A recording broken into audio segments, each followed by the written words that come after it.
Welcome everyone to Wrasslin Raw!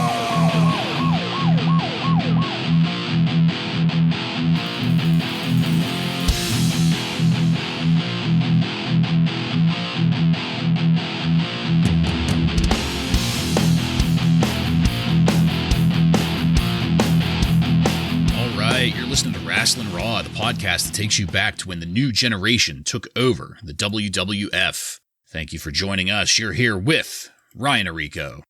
Marty must die. Yes. My God, yes. Joe Giammatteo. Ain't I great?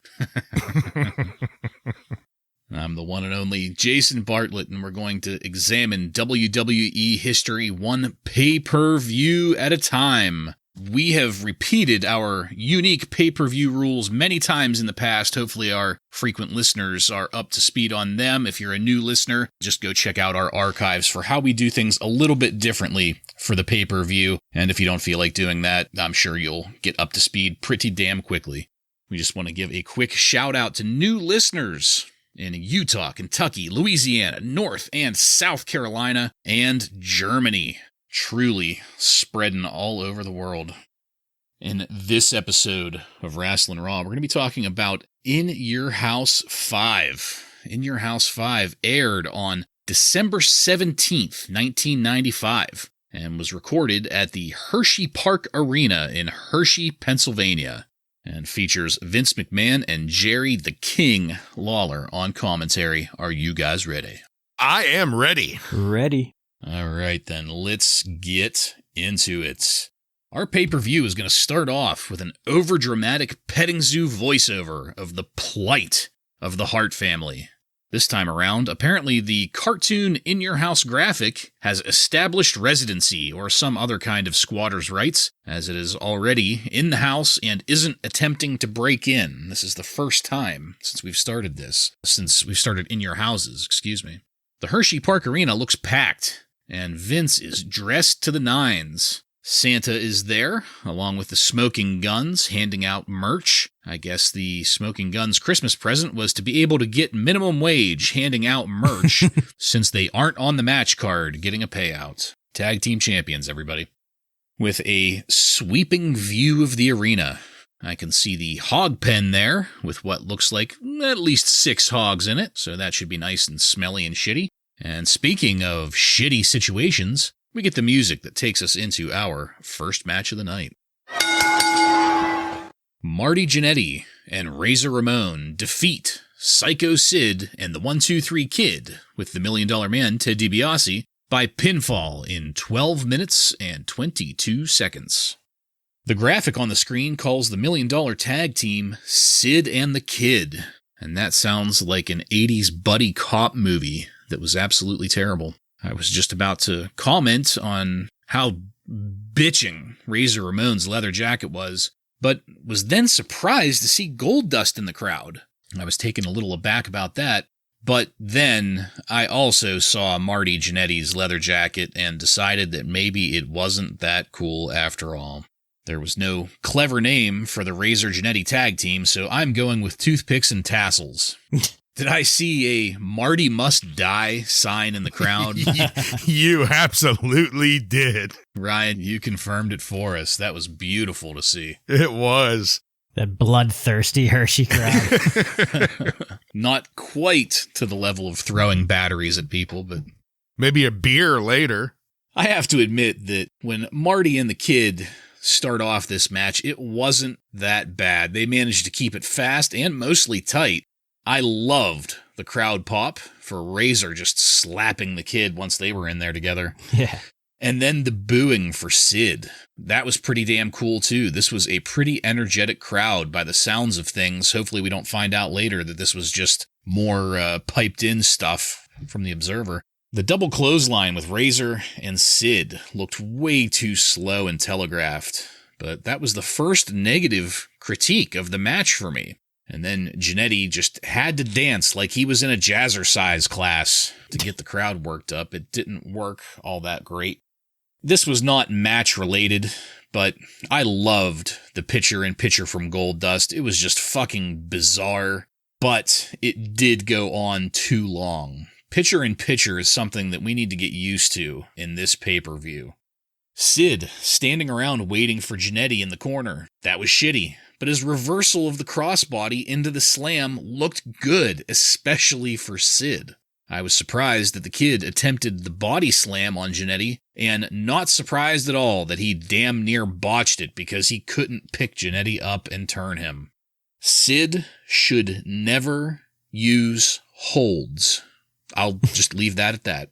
And then Razor gets the pinfall on Sid out of nowhere. The ending of this match just kind of felt disjointed and rushed, like no one was on the same page that it was time to go home. So, all in all, I thought that this match was a decent enough starter to get the crowd engaged, but it really didn't do anything for me as far as keeping me engaged with the ongoing story with any of the players here in the ring. The action wasn't bad, for the most part. I just think there was too many conflicting styles going on here. But all in all, I am going with 2 stars, a solid 2. As for our opener, Ryan, what did you think? I would agree. The kid and Marty started off and, surprisingly, it was nothing too bad. Not from the kid, of course, that's expected, but Marty did okay. And I think that really underlines how I feel about Marty, outside of that he must die.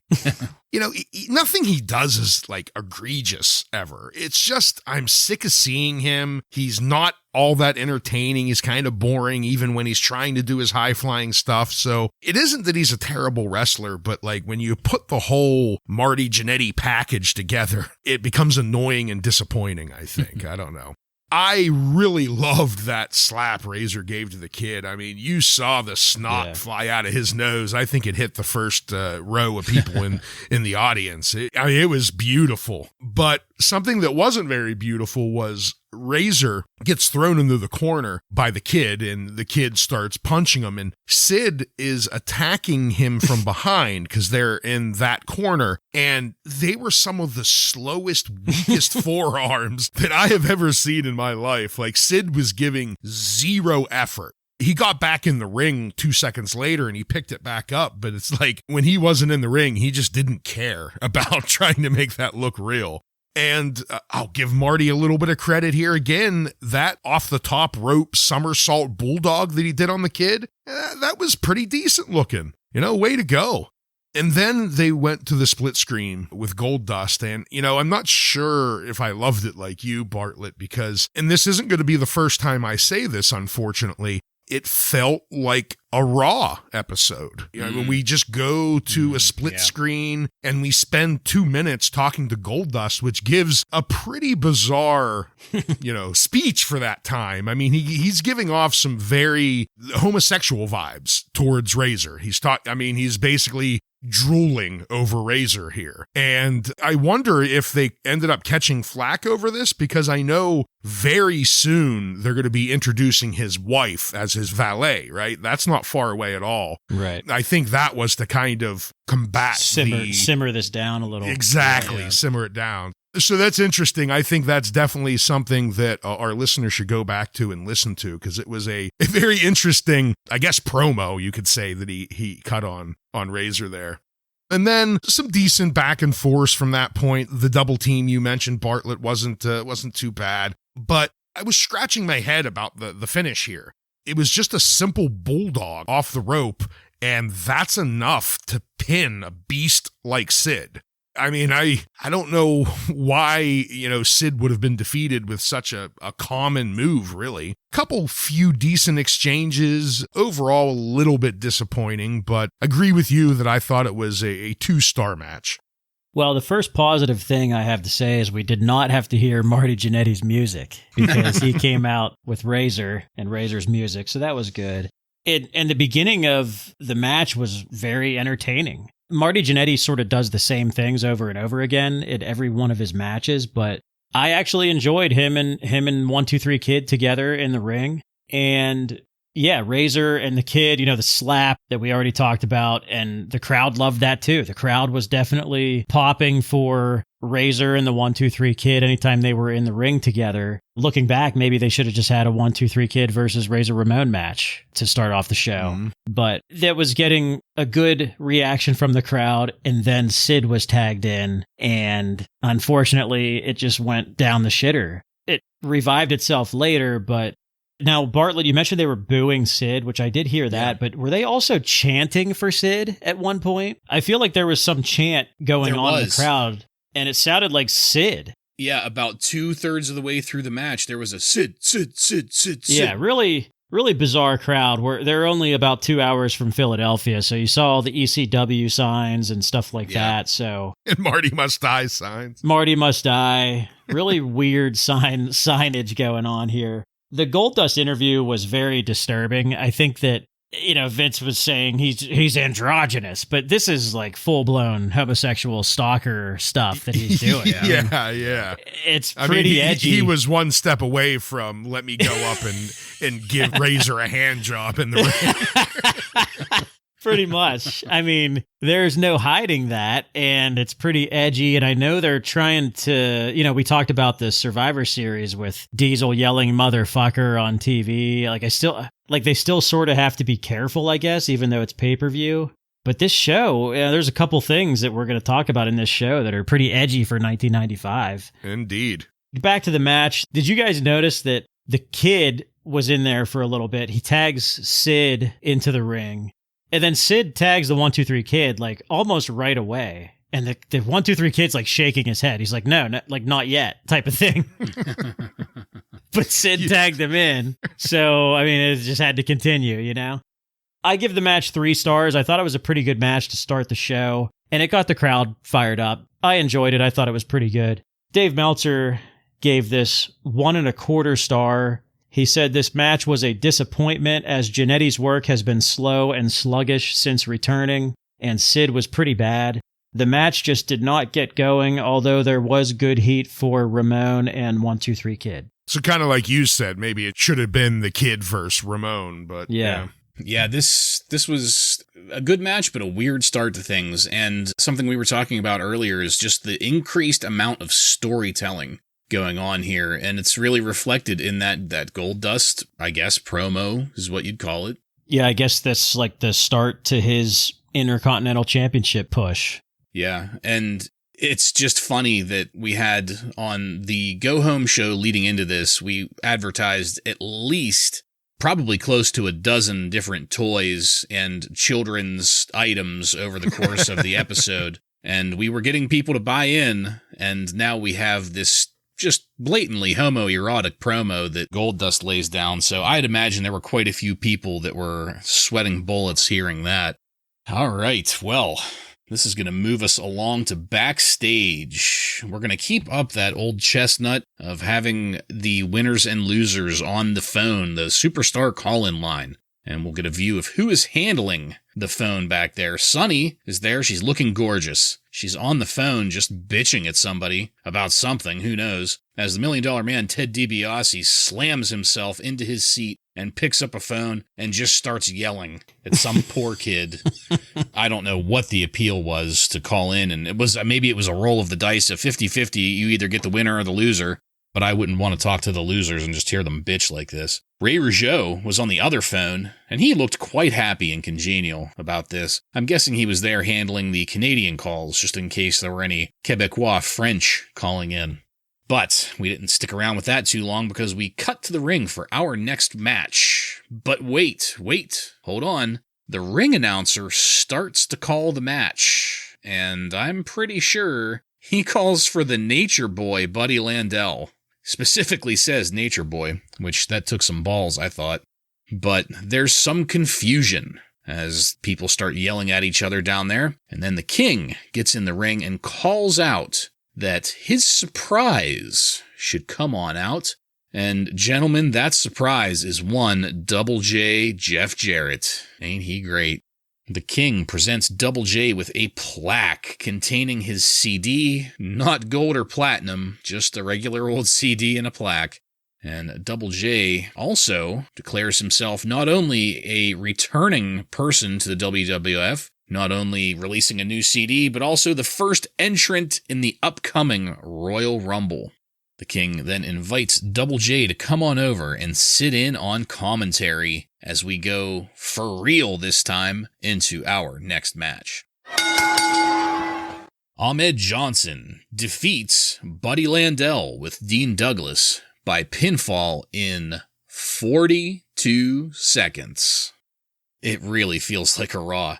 Dean Douglas announces that his back is only at 65%, as he has the microphone in the ring there, and the doctors have decided to sideline him.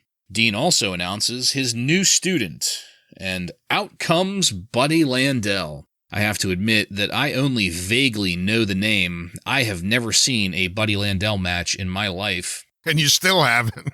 Yeah, really. The man that walks out is practically a carbon copy of Ric Flair. And I have to ask, just briefly, if either of you know who took the Nature Boy gimmick first after Buddy Rogers. Buddy Rogers had it first, and then I think it was either Landel or Flair.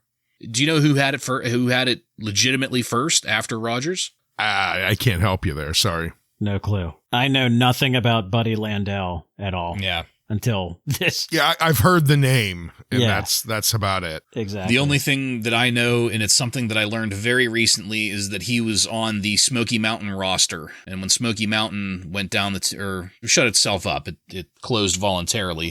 Landel was one of the people from Cornette's roster to make the jump over to the WWF.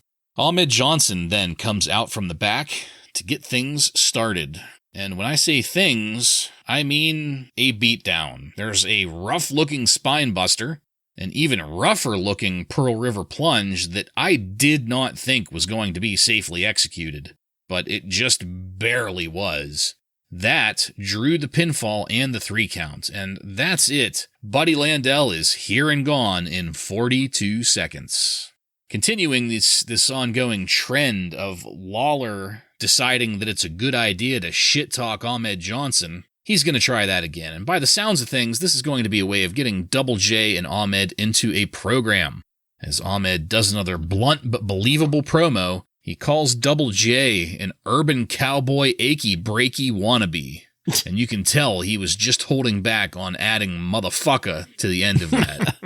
He then turns his attention to the King, and while sufficiently distracted, Double J nails Ahmed with that framed CD plaque not once but twice. Then they run Ahmed's head into a chair, beat him repeatedly with it, and throw Ahmed into the stairs. This continues in a very confusing manner. The chair gets tied up in the middle of a running tug-of-war up the entryway and towards the in-your-house set where people enter and exit. While this is going on, Vince cuts to Todd Pettingzoo backstage with Razor Ramon at the call-in desk. And this was just a way to remind us of that match coming up on Raw tomorrow between Razor and Yoko for the Intercontinental title, but also a way for Pettingzoo to deliver the letter to Razor that Goldust had asked Pettingzoo to deliver to him after that very salacious promo that Goldust cut. Razor is very disturbed by it and storms off. So, guys, I don't even know what to say about the match. I mean, it's pretty much a jobber squash match. This gets back to, Ryan, what you said about this being a Raw episode. This is something you see on Raw. As far as Buddy Landel goes, either that Pearl River plunge or the shitty booking was going to end his career here, and mission accomplished with the extremely shitty burial of Buddy Landel. I hope he at least got a somewhat decent paycheck out of it. I am absolutely going to have to go with a dud on this, just because of how out of place it is and how it does not deserve to be in a pay-per-view. Joe, what did you think of this?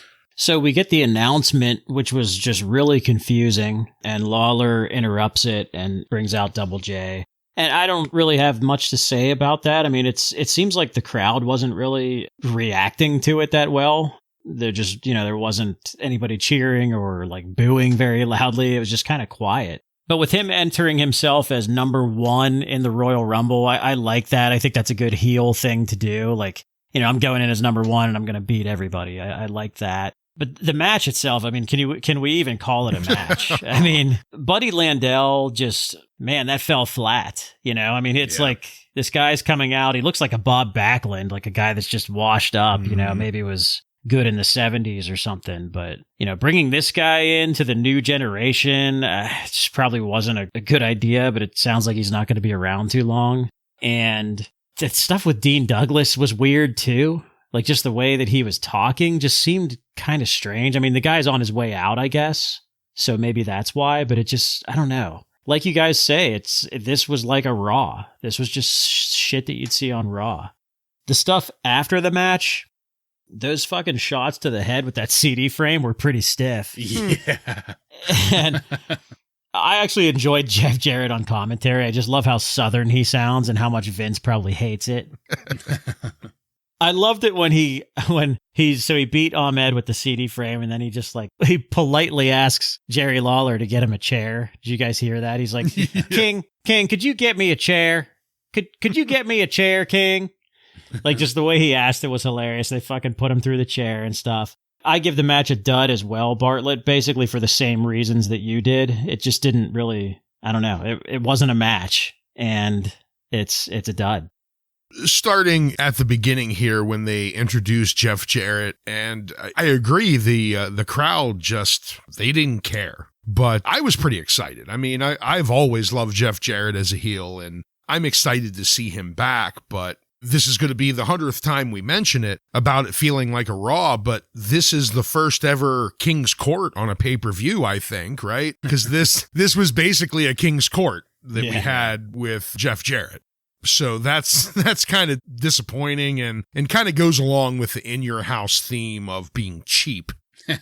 We then move on to the match, if we're going to call it that, as you said. This was nothing. I mean, Buddy Landel comes out and looks like Ric Flair, and I feel like we're not far away from where Vince is going to start trying to make fun of the old people on WCW, and like this is a first step towards that.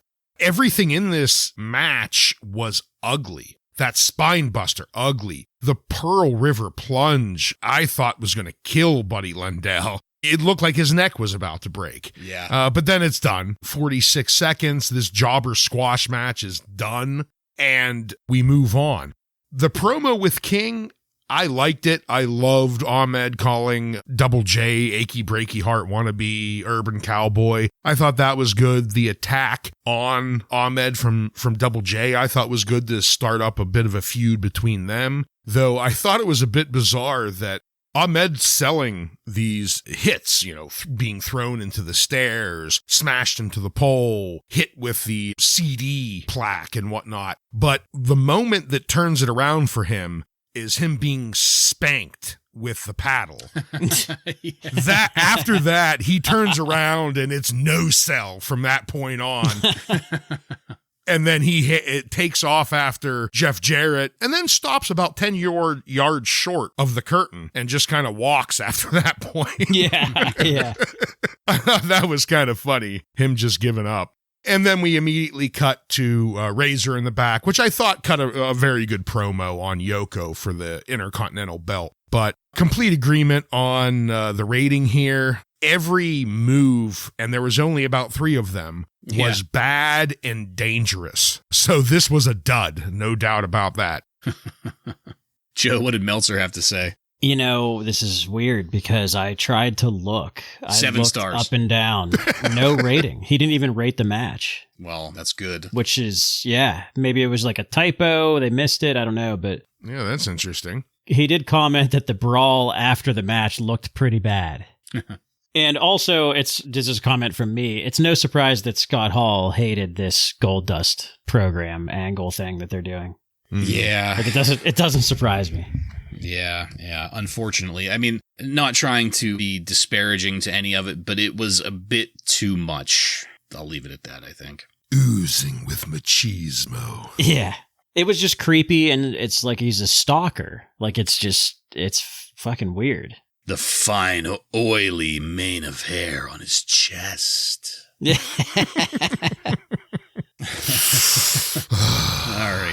All right. Enough of that. Enough of it. We got to get now to our next match. Hunter Hearst Helmsley defeats Henry Godwin in the Arkansas Hog Pen match with Hillbilly Jim as the special guest referee in 8 minutes and 48 seconds. Just to get this out of the way at the start, for the record, as a kid, I loved Hillbilly Jim. I still love him. I was a huge fan of Hillbilly Jim, and he was great in this, I thought. Well, great in this as far as his presence goes, not so great as a special guest referee. At least there wasn't a constant, "What do you say?" Huge props to Hunter Hearst Helmsley for really wallowing in the gimmick, as he passed the pig pen. He stopped, he sniffed, he gave a very hoity-toity, "Oh my," kind of look at it. Very, very good. Once the work begins in the ring, it looked great right from the get-go. Hunter getting slopped, and by slopped I mean Godwin getting a handful of slop out of the bucket and throwing it in Hunter's face while Hunter's arms were tied in the ropes. Very satisfying. And so was the sound of Vince almost vomiting at ringside, retching into his microphone. Just so fucking overdone. As the match went on, I was more and more engaged. These guys were working really well together. The working punches and selling between them just looked great, and that is for both competitors here. They were giving to each other as much as they were giving to each other. I have to admit, though, I was getting a little annoyed with Hillbilly Jim as the special guest referee at this point. You could tell he was not used to being a ref, and he was just getting in the way in the wrong places. He was getting in the competitor's way, getting in the way of the camera, little things like that. Just didn't have that kind of, I guess you would call it, awareness that a good ref has to stay out of the way. Once the match went to the entryway and hog pen area, it slowed down as they were trying to create drama around the hog pen. I was getting really annoyed by the King reciting the "you might be a redneck" lines. But thankfully that didn't last too long right here. They get back in the ring, and that slam that Godwin put on Helmsley looked fantastic. Commentary was quickly becoming insufferable with the Bitters Arkansas jokes, and in a shocking turn of events, Hunter reverses Godwin into the hog pen once they make their way back out again and secures the victory. I did not see that coming. Hunter, meanwhile, I'm guessing it was from the Irish whip into the hog pen gate, Hunter ends up with a cut or open bleeding wound on his back, which is going to be important here in a minute because Godwin, from the shitty pig pen, picks Hunter up as Hunter is kind of resting against it, and then my worst nightmare is realized as the open wound is dropped into the pig shit, ensuring infection and sepsis. I'm pretty sure this is what our civics and history teacher in high school described punji sticks like, forcing feces into open wounds. And for extra measure, Godwin then slams Hunter back down in it again to make sure that that shit gets good and right up in there. Hunter does a whole bunch of vaudevillian pratfalls again, flopping around in the mud as we come out of this. So guys, I have to say it, the gimmick dropped this match down for me. When they were in the ring having a normal match, the work looked fantastic. And the closer they got to the hog pen, the worse the match became. It was definitely satisfying to see Hunter get slopped and to see him end up in the pen, but a Godwin victory just would have been even more satisfying here. All in all, I'm going to have to give this a solid 2 stars, but I just want to point out that if it wasn't for the gimmick, the work that we saw in the ring, if it would have stayed in the ring, could have given us a 4-star match here at the very least, in my opinion. Ryan, what did you think of this? I completely agree with you as Hunter made his way down to the ring. The way he played up his just hoity-toity, nose in the air, what the fuck is this hog pin doing here gimmick. He did a great job of it. And then when it started off, one of the first things we get is that fantastic looking upper forearm from Hunter. I mean, I don't think anyone gives that better than him. It just always looks great. And the slop, that just shitty looking muck that he just runs into Hunter's face when he had his arms tied up. The crowd was just eating it up. And the work in the ring was really entertaining, I thought. And then once they moved to the outside and got to the hog pin, it did slow down a bit. I'm not sure I hated it quite as much as you, because it was relatively short. You know, they played in with the pen, I guess, good enough. But it was the slower part of the match for sure, if you don't count Jerry Lawler doing his Jeff Foxworthy impersonation. That was by far the worst part of the whole match. Then they get back in the ring, and yeah, that slam, I don't even know what the hell it's called, but he just catches Hunter's legs and he picks him all the way up and launches him in the air and slams him belly down first. And, you know, I don't know how to properly explain it, so I would say just go back and watch it to our listeners, because it was a very unique looking move that was extremely effective.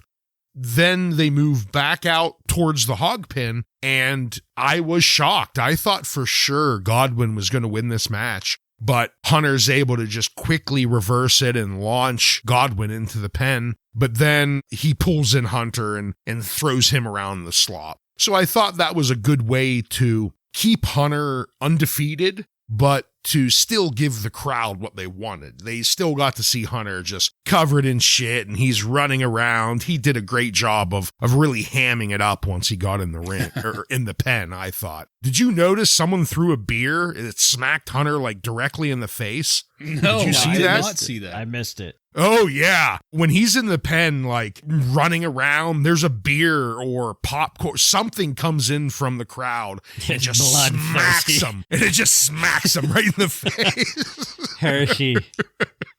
Wasn't a battery. That's, you got to go a little bit more towards Philly for that. What did the Bulldog call it? The scum hole of the earth or yes, something? Scum hole of the earth or Yeah. something like that. But, you know, this was a bit of a gimmicky match, and I agree, without the gimmick, this could have been a 4-star, but it didn't bring it down as far as it did for you. I gave it a 3-star.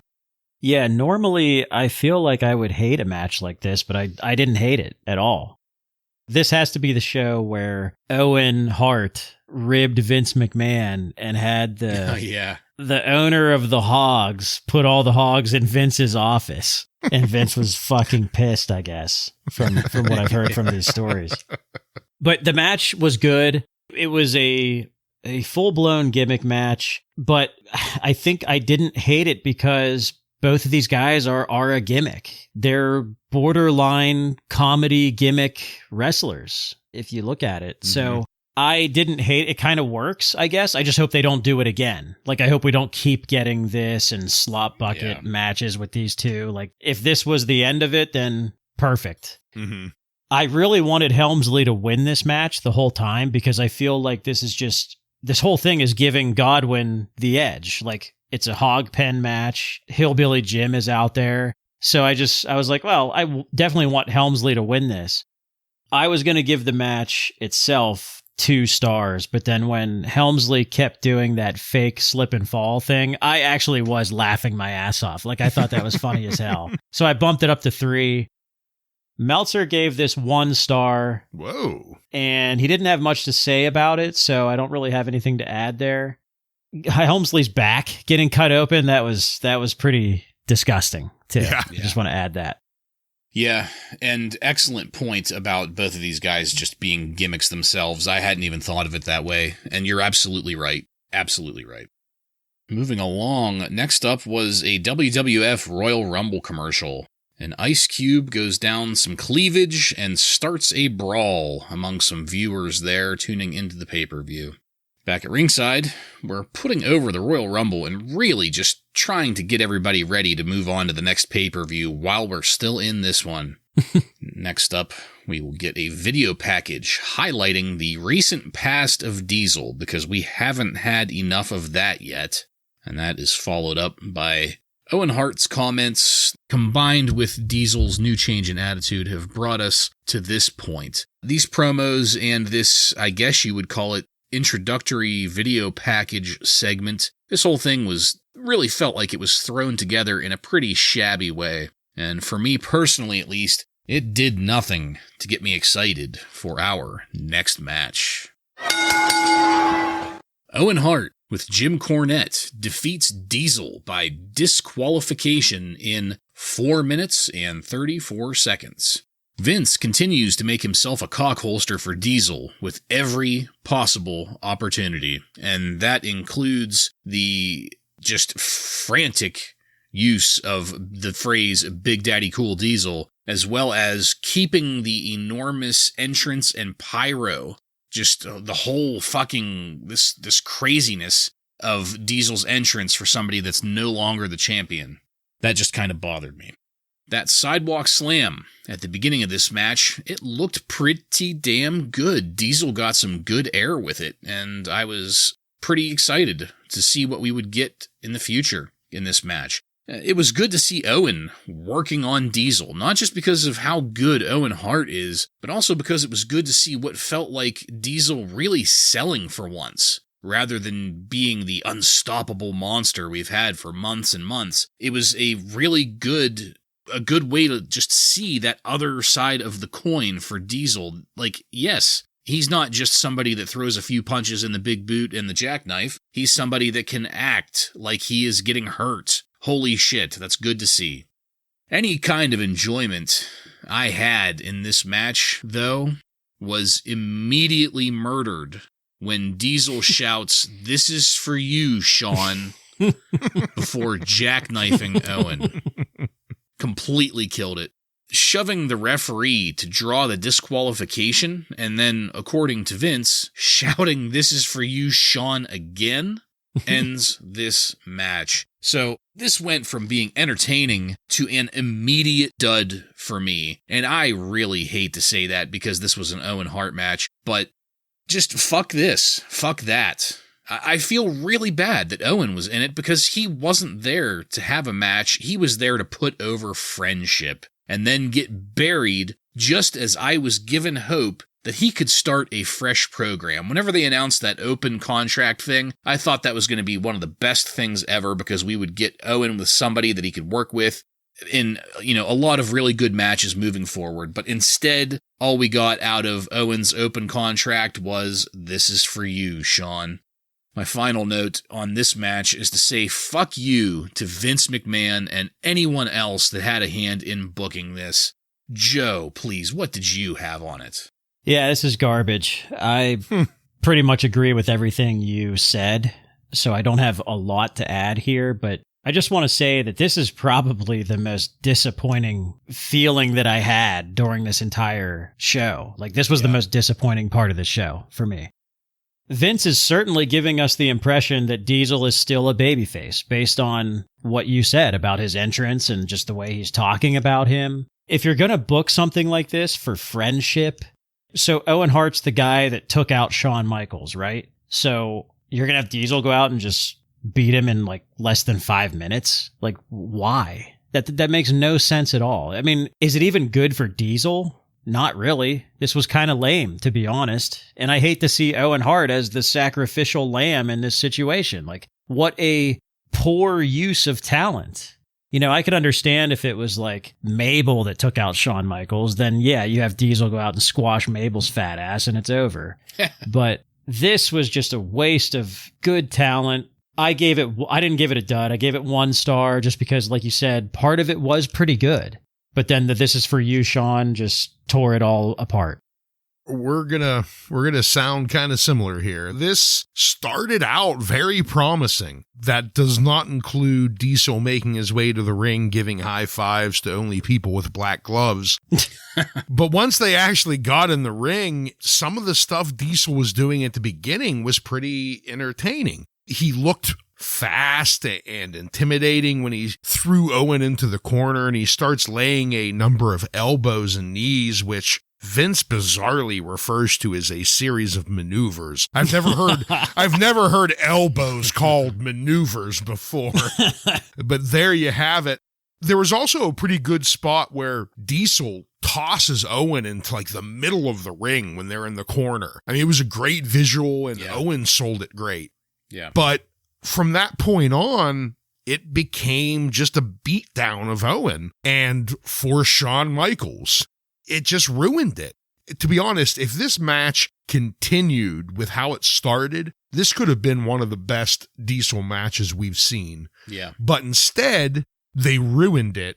And I'm with Joe. I ended up giving it a 1 star only because I was very entertained at the beginning of it. They just dropped the ball and turned what could have been a great match into an extremely forgettable match. Yeah. Yeah, Joe, what'd Meltzer have on it? Meltzer gave it a 1.5 star, and he said that Owen Hart did a good job of carrying the match. But I also want to ask, Ryan, wasn't it you that said, you joked that when they announced this match that that Diesel would have like something on his boot that said Sean, like Razor I did? think that might have been Bartlett. Yeah. This is worse than that. It was. Yelling, it was. "This is for you, Sean," is worse than that. I would have taken the tape on the boot any day over this. Yeah. There's no reason why they couldn't have a knockdown, drag-out fight here and have the Sean on the boot. Mm-hmm. There's no reason why they couldn't have done that instead of this. This is for you, Sean. Or at the very least, save it for after the pinfall. Have a good match, and then once the pinfall happens, get up in the camera's face and say, "That was for you, Sean," or something like that. Or after you win, then give him an extra jackknife and say, "That was for you, Sean." Something like that. Yeah. So, moving along, backstage, Henry Godwin and Hunter Hearst Helmsley, they're on the phones talking to fans while still literally dripping shit. Back in the ring, the $1 Million Man, Ted DiBiase, is there to cut a promo for us. By the sounds of things, Ted's there to attempt to buy Savio Vega, who has replaced the Smoking Guns as the Santa Claus escort out there tossing out merch. And this whole thing just went on for fucking ever. It did give Lawler plenty of opportunity to make racist statements about Savio Vega, which he did not pass up. And then, of course, Santa Claus attacks Savio Vega. And then they leave. They go out through the entryway. But Savio comes after Santa, and they start fighting there all the way up the entryway, revealing that Santa is somebody that Vince knows but doesn't know. He hints that he recognizes him, but then they leave it a mystery, and to the best of my knowledge, do not name this individual that was in the Santa Claus outfit. So just briefly, guys, and Joe, I want to hear from you first. What the fuck was this? Well, my first thought was, didn't we already have enough like hokey comedy stuff with the hog pen, the hog pen match? So we have to throw this Santa Claus shit in too, and it's just too much. And the racist comments were disturbing. The fact that it's Savio Vega, again, you're wasting talent like you did with Owen Hart. Yeah. Make fucking Marty Jannetty do this. Don't do this with Savio Vega. Just horrible. Fucking horrible, the whole thing. Yeah, complete agreement here. This is just a complete waste of Vega, and I dare even say a waste of the $1 Million Man. I mean, I don't want to see he's behind Christmas. I don't care. Yeah. And then, the beard comes off right at the end, and Vince doesn't recognize him, but I do. That's Balls Mahoney. He was a jobber very short while ago, but here he is as Santa Claus, which they don't officially call him that, but that is what he is referred to. Yeah, this was very stupid. Yeah, and just more of that weird...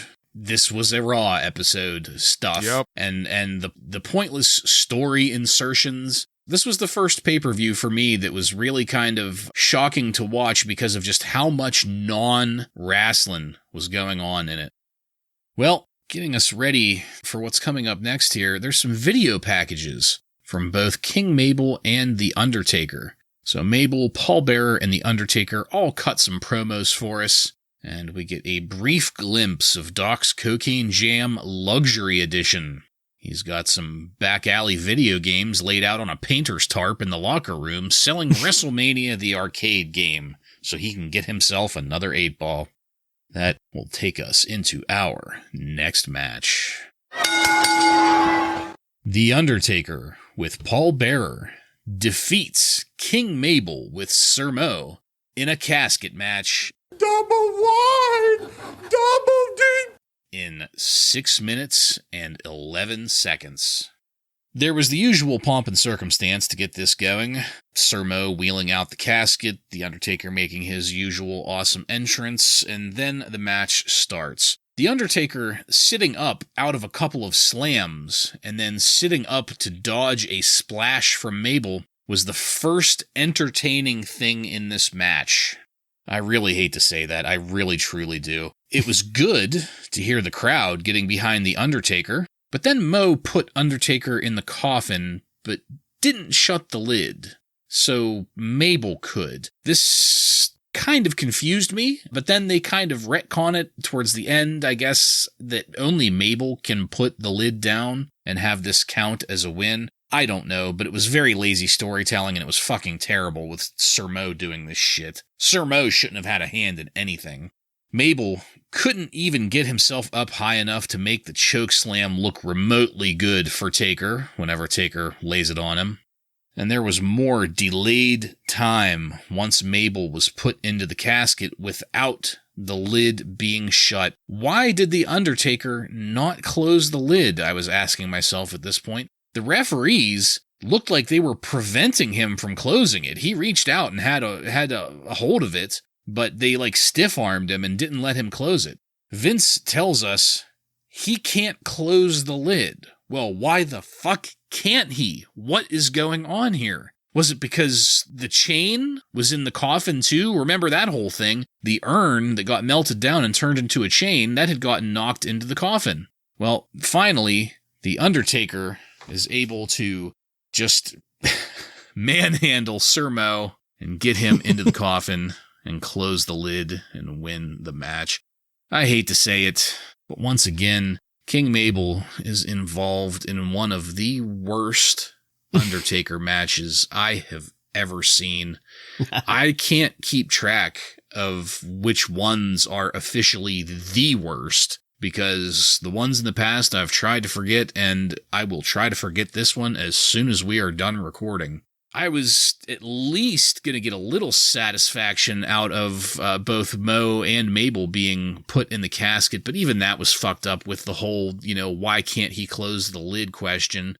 This was a dud for me. I'm sorry. Ryan, as our resident asshole for The Undertaker, what did you think of this match?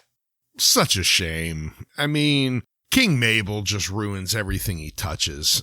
I enjoyed the entrance. I thought there was some extra fog, and Paul Bearer looked really great coming out of it and screaming, "It's all over tonight." I thought that was good, and then you just get the silhouette of The Undertaker as he cuts through the fog. But we've said before 100 times, this entrance is iconic, and everyone loves it. But then once the match starts, man, how could Mabel be this bad? Everything he does looks shitty. You correctly pointed out the first entertaining thing is The Undertaker doing his infamous or famous sit-ups. He does them 3 different times, and Mabel just keeps on getting angry after each one. But then that just causes Fucknut Mo to get involved.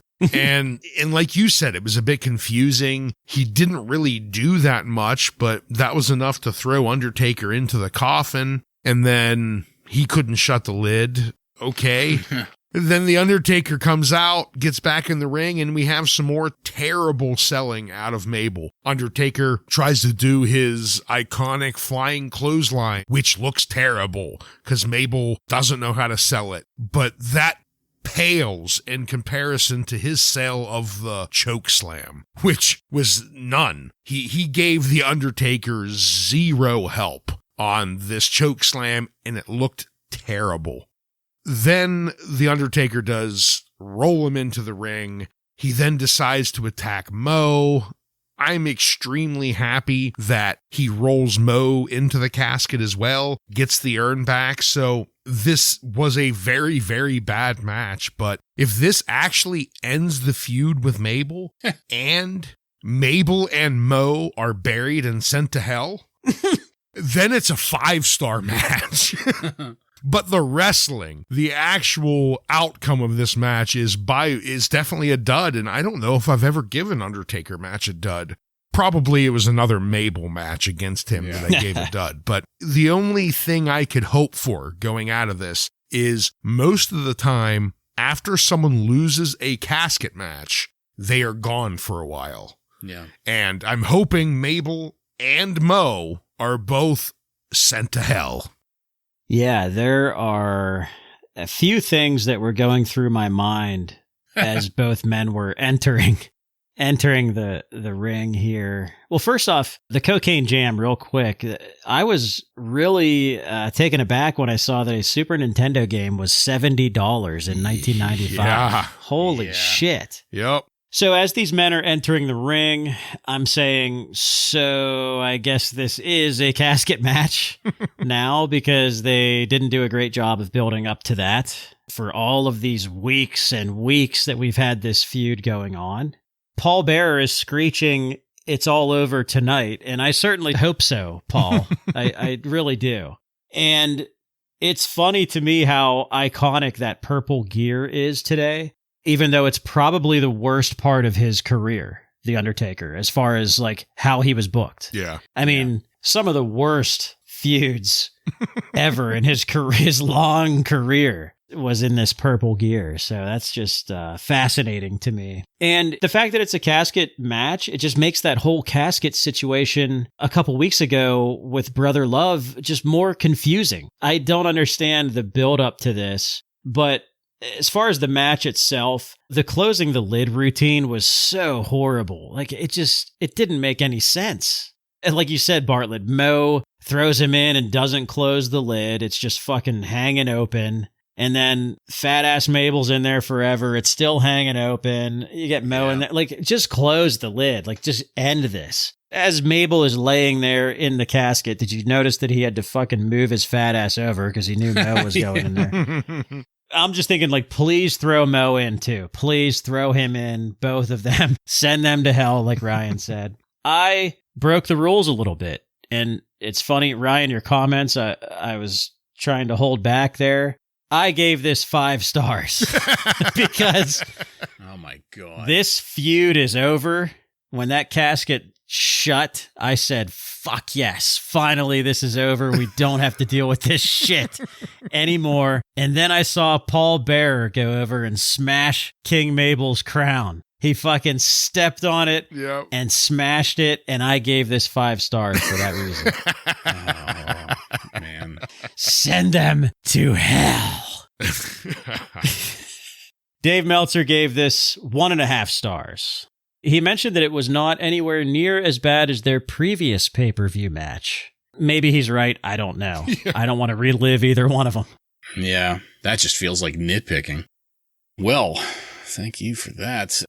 It really looked like the referee stiff-armed The Undertaker on trying to close the casket. Like, god damn. It really looked like they didn't know what was going on. Yeah. Like that none of the wrestlers knew like what they were supposed to do.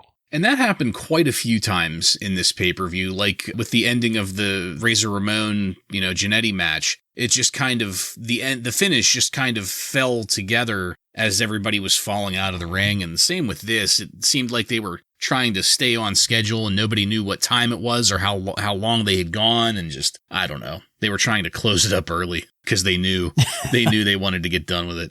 All right. Well, let's go now to Jim Ross backstage to rehash the past along with the British Bulldog, his wife, or the Bulldog's wife, Diana Smith, and Jim Cornette.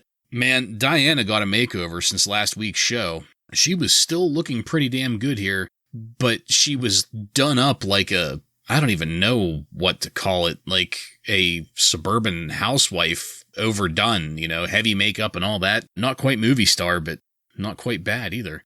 The creepiness of including Diana in this just doesn't sit well with me. She shouldn't be involved in this at all. She's not a talker. She's not exciting at all. But the Bulldog does cut a decent enough promo for us. Now we go to Todd Petting Zoo with Bret Hart, and Bret gives us a pretty decent promo.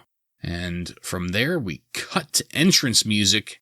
and the opening of our headliner, the final match of the night.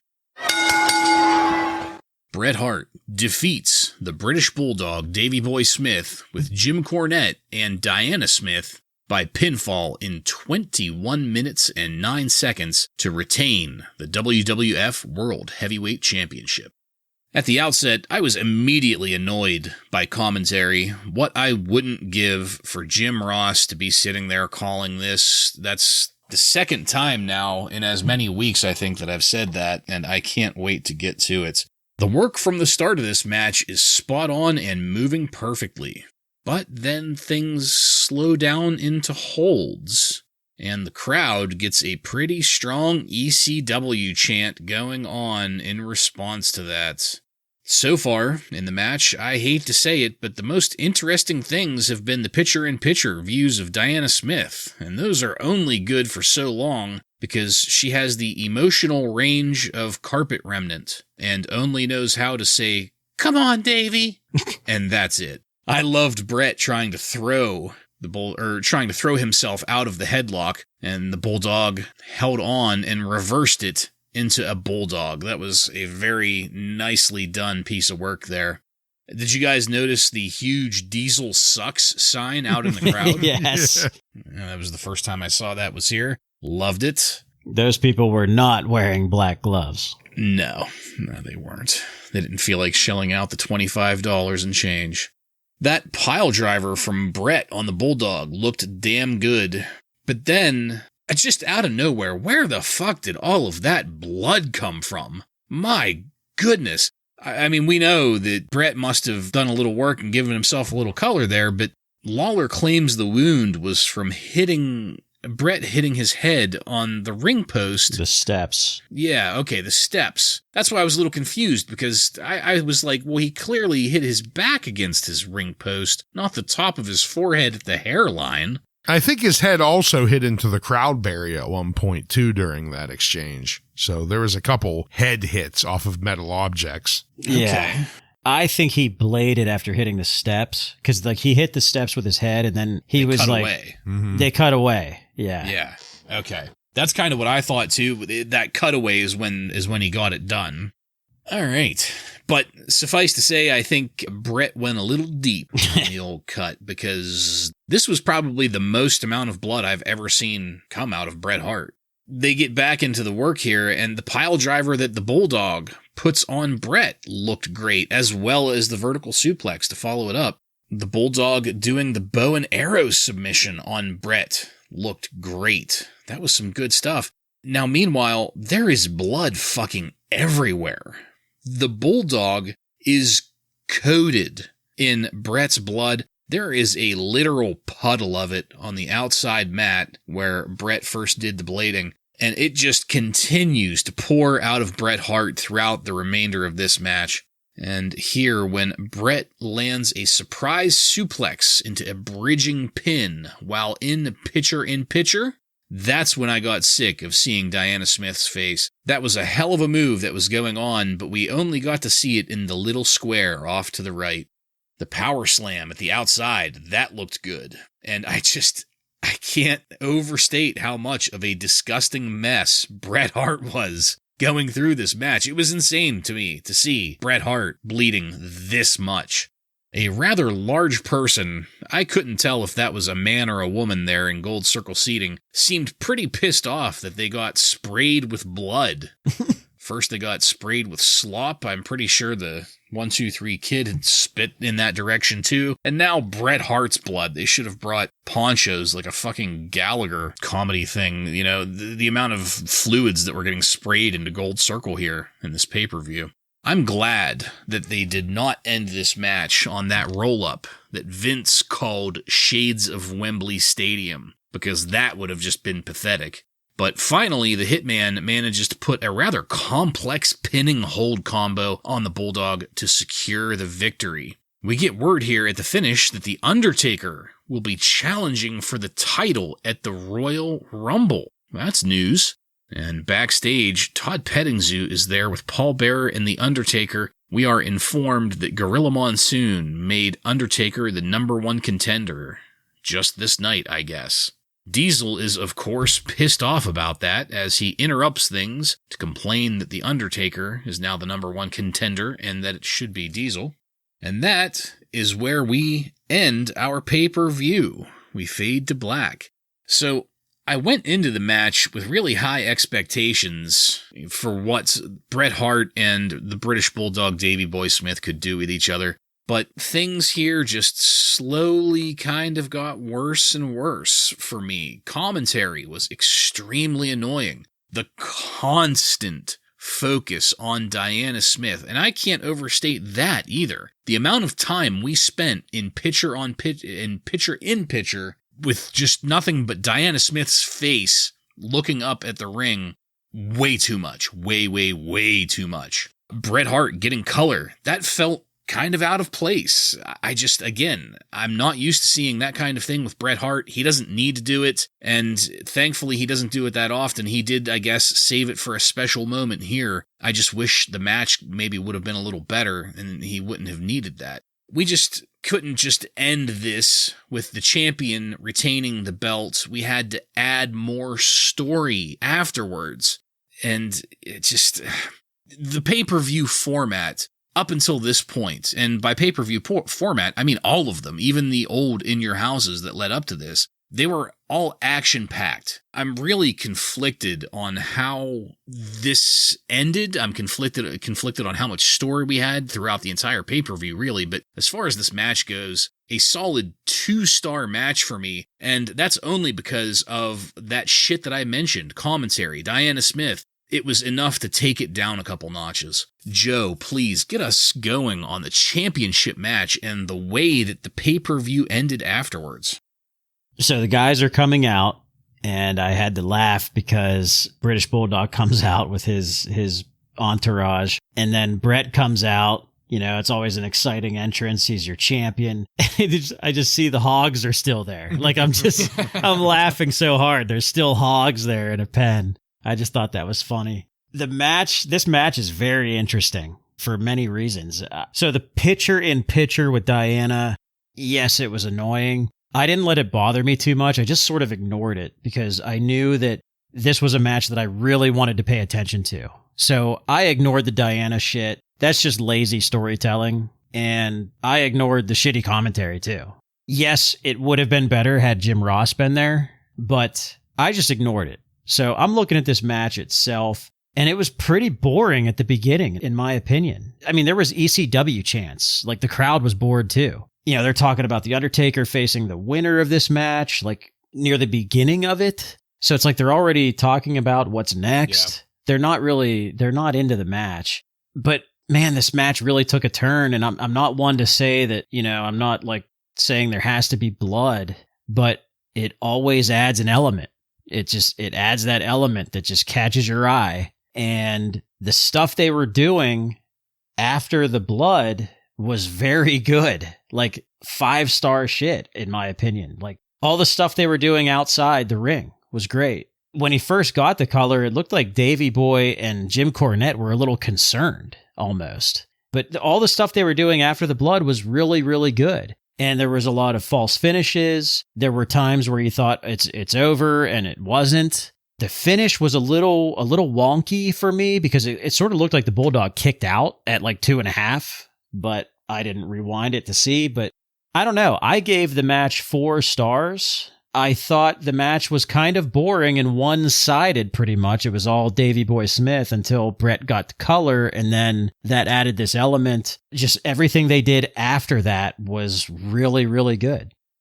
This is probably one of the matches I probably have disagreed with Bartlett the most on. There were a few things at the very beginning that were a little bit slow and caused the crowd to start chanting for ECW. But there were a few things at the beginning I thought were really good too. You had Bret Hart landing a chain of arm drags, and then the Bulldog body slams the Hitman while he still has an arm drag in, and immediately after the body slam, Bret Hart just arm drags the Bulldog again. And, you know, I thought that was a great looking set of moves there. And it did slow down a little bit with the Bulldog applying a chokehold like 3 or 4 times, but It seemed like each time they worked out of it and continued to make a entertaining match. And like you said, Joe, once he bladed himself and there was blood all over the place, it added an element to this that it really pumped up the excitement for me. It seemed like it just was almost a different match from that point forward. And I was riveted to this match at that point. All of the work on the outside with the steel barriers and the steps I thought was used to good effect. The quick back and forth right at the end before the pinfall I thought worked out pretty good. And just the amount of blood that was everywhere. It was all over Davey Boy's tights. The middle of the ring was basically a pink blur. I mean, it was a scene. Have we seen anyone, remind me, has anybody bled at all? Not like this. I mean, we had Aja Kong last week break someone's nose, but it wasn't like this. Yeah, I think from 93 to 95, like this might be the first time somebody really bladed on TV. The end of this match, it felt like a 5-star. And the only thing that kept it from a 5-star was the stupid split screen and the commentary. And that's what made me give it a 4-star, because I thought in other aspects it ticked off most of the boxes I want to see. What'd Meltzer say? Dave Meltzer loved this match. He gave it 4.5 stars. Ooh. He did add that he noted Davey Boy Smith walking out hugging his wife made it look as though he's turning babyface. And he also said that the commentary during the closing minutes almost gave us the impression that both guys were babyfaces, but I didn't really think about that, but he's probably right. Because there was no, they didn't beat the shit out of Bret Hart after. Right. There was nothing like that. They were really keeping the cameras off of Bret Hart as far as close up as much as possible because of the blood. And Vince even said he reminded the cameras, don't get too close to Bret's face. We're not sure what's going on there.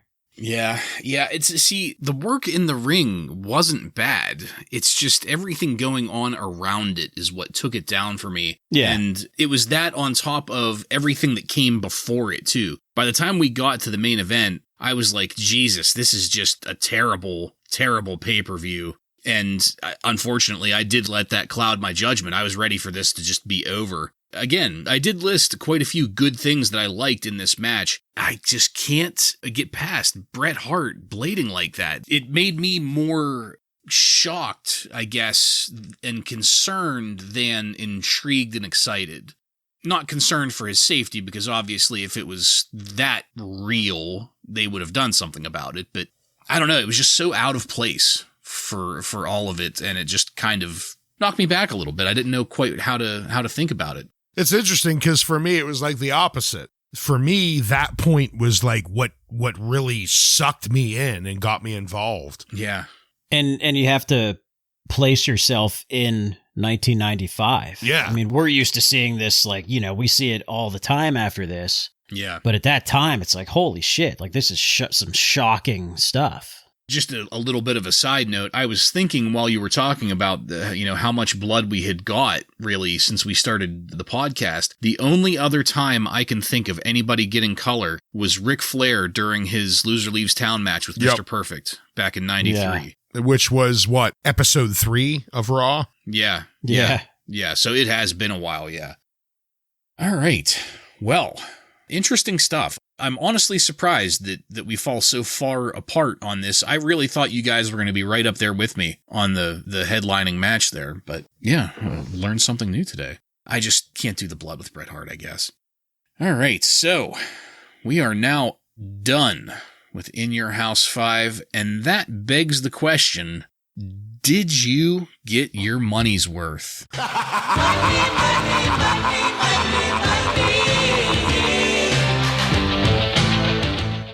Ryan, please, did you get your money's worth? I just talked about how I enjoyed this last match, gave it a 4-star, but that wasn't enough to redeem this Raw-styled fucking pay-per-view. No, I did not get my money's worth. Joe? I agree with that. I think the show kicked off pretty horrible when you see your tag team champions handing out fucking presents with Santa and not even wrestling on this show. Such a good point. immediately kicked off pretty bad. And once again, Mo is on my television. So no, I didn't get my money's worth, even though he got buried to hell. Yeah, we're going 3 for 3 on this. There is just not a whole lot that I really liked about this. One or two things maybe stood out as being very entertaining. The brief amount of work between Godwin and Hunter Hearst Helmsley, but I did not get my money's worth. I don't give a damn how cheap this fucking pay-per-view was. I would have been pissed. All right, so to kind of just wrap things up, Joe, what did the numbers from the Observer look like for In Your House 5? Yeah, not a whole lot to add here, but the readers' results were very split. 48.7% thumbs up and 48.0% thumbs down. Wow. So pretty much totally split down the middle. The best match voted was Bret Hart versus the British Bulldog. Can you guys guess what the worst match was? Undertaker Mabel. I would want to say Ahmed Johnson. Ooh. Ahmed Johnson versus Buddy Landel. And that really goes to prove the point. I completely forgot about that match already. yes. Yeah, it wasn't. And really Undertaker Mabel was number 2. That was the number 2 worst match voted. Dave Meltzer noted that the show was in the toilet up until the main event. So he hated the show for the most part. He also mentioned that the WWF probably should have confiscated some of the signs that were there. No, they shouldn't have. Yeah. And that's pretty much all that the Observer reported here. So I think we have some pretty good news coming up here on our next podcast episode. I look forward to it, especially after this shitty episode of Raw that we just watched for this one. And that's it, folks. We are done with this one. I want to thank you again for joining us. And if you like what we're doing here and want to connect with us, you can find us on every major social media and podcast subscription platform by searching up the handle Wrasslin Raw. That's WRASSLINRAW. Just add an @gmail.com to that to send us an email. While you're out there in podcast land, don't forget to click subscribe to get every episode of Wrasslin Raw coming to you every week. Give us a 5-star review and let your friends know about the fastest growing wrestling podcast in the world. Next week on Wrasslin Raw, we're going to take a look at the Raw that aired on December 18th, 1995, the final Raw of 1995, with matches featuring Double J, Jeff Jarrett, Yokozuna, and many more. So, for Joe and Ryan, I'm Jason, and this has been Wrasslin Raw.